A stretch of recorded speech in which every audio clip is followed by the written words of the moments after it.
with the demise of the Spartan Mills and the subsequent demise of the mill village around it, the entire area of the north side was really at risk. And when VCOM decided to come, it encouraged a lot of institutions to really look at how we could lever that investment, that $28–30 million investment in this beautiful space we call VCOM today, into something special for the entire community. So the Dupree House is icing on the cake. It's another historic effort to restore a very important part of our community that was once very vibrant, very healthy, had fallen on difficult times. And the renovation and rebirth of the Dupree House is just a great example of the same kind of energy and effort that's going on across the face of the north side.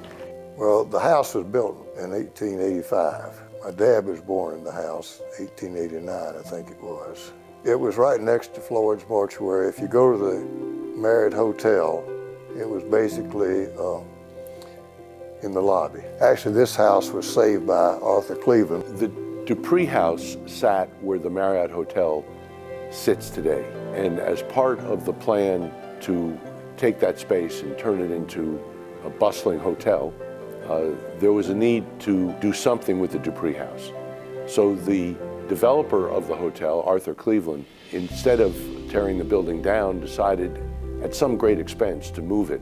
It took them 2 days to move it over here, and the Southern Railway had to stop traffic for about an hour while they crossed the tracks. And I can recall very vividly the day they began to move it, and of course you had to take your time through the city streets, you had to move traffic lights, you had to move electrical wires. They had to take up all the crossing gates and a lot of the telephone poles and stuff. I believe the city had committed to restore it, but unfortunately I think after they moved it, they didn't have the money to restore it.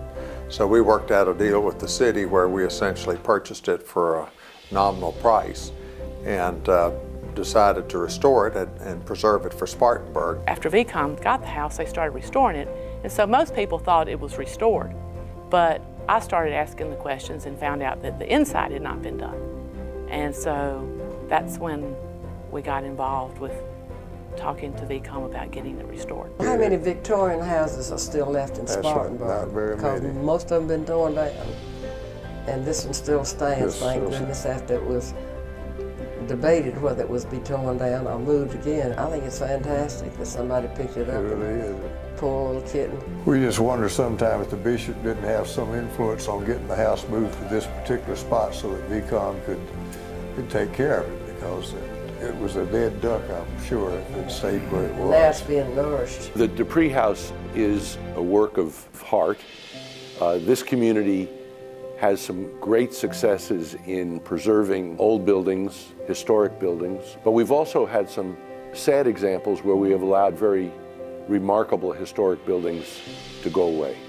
That happily is not the case of the Dupree House, in large part because of the generosity and vision of VCOM and its leadership. We really do want to make it something that not only VCOM can enjoy, but the community can enjoy as well. Restoring the Dupree House is it's a major expense, but I think at the end of the day, it'll be a beautiful historical home. It'll stand out. It's a wonderful thing to us. We never expected it to happen, and we're just very grateful that it did. I think VCOM coming, I think a lot of people don't know how important they are.